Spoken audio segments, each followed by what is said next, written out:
ఆంధ్రప్రదేశ్లో కొత్త జిల్లాల ఏర్పాటుకు సంబంధించి తీవ్ర కసరత్తు అయితే జరుగుతోంది. మొత్తానికి ఇప్పటికే 13 జిల్లాలను 26 జిల్లాలుగా చేశారు. అయితే ఇవి త్వరలో 32 కాబోతున్నాయా, ఇంకా పెరుగుతున్నాయా ఏంటి అనేది డిసెంబర్ నాటికైతే తేలిపోద్దట.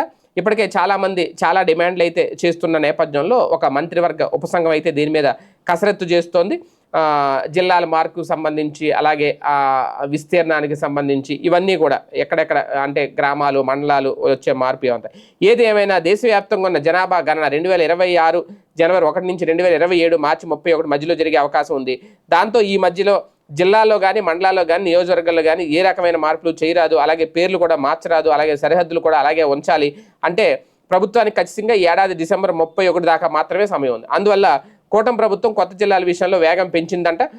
మంత్రివర్గ ఉపసంఘం నుంచి నివేదికలు వచ్చిన వెంటనే వాటిని అసెంబ్లీలో ప్రవేశపెట్టి ఆమోదించడం కూడా జరిగే అవకాశం ఉంటుంది. అంటే ఈ కొత్త జిల్లాల స్వరూపాలు ఎలా ఉండబోతున్నాయి, ఆ స్వభావాలు ఏంటి అనే దాని మీద ఇప్పుడు కసరత్తు అయితే జరుగుతుంది. రాజధానిగా ఉన్న అమరావతిని కొత్త జిల్లాగా చేయడానికి ప్రభుత్వం కీలక నిర్ణయం తీసుకుందట. అమరావతి జిల్లాలో ఏ నియోజకవర్గాలు ఉంటాయనేది చూస్తే కనుక అమరావతి పరిధిలోని మొత్తం 29 గ్రామాలతో పాటు మంగళగిరి, తాడికొండ, పెదకూరపాడు, నందిగామ, జగ్గైపేట వంటి అసెంబ్లీ నియోజకవర్గాలను కలిపి అమరావతి జిల్లాగా చేయబోతున్నారట. అంటే అమరావతిలో మొత్తం 5 నియోజకవర్గాలు ఉంటాయి. అలాగే గుంటూరు జిల్లా చూస్తే కొంచెం చిన్నదిగా మారే అవకాశం ఉందట. గుంటూరు తూర్పు, పశ్చిమ, పత్తిపాడు, పొన్నూరు, తెనాలి నియోజకవర్గాలు ఉండే అవకాశం ఉందట. అలాగే కొత్త జిల్లాలుగా కూడా కొన్ని ఎంపిక చేస్తున్నారు.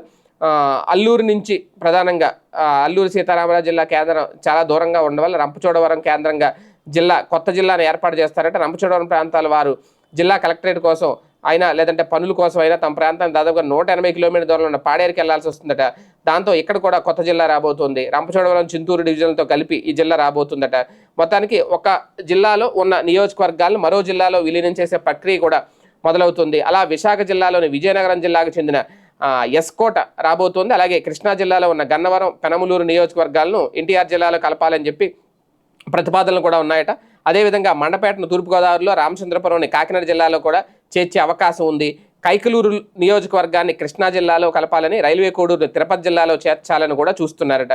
ఏది ఏమైనా జనాభా లెక్కల్లో సమయం ప్రకారం చూసుకుంటే డిసెంబర్ నాటికి ఇవన్నీ పూర్తి అవ్వాలట. మరి డిసెంబర్ నాటికి పూర్తి చేసి అది అసెంబ్లీలో ప్రకటించి జిల్లాల ఏర్పాటు ప్రక్రియ పూర్తి చేస్తారు లేదనేది చూడాలి.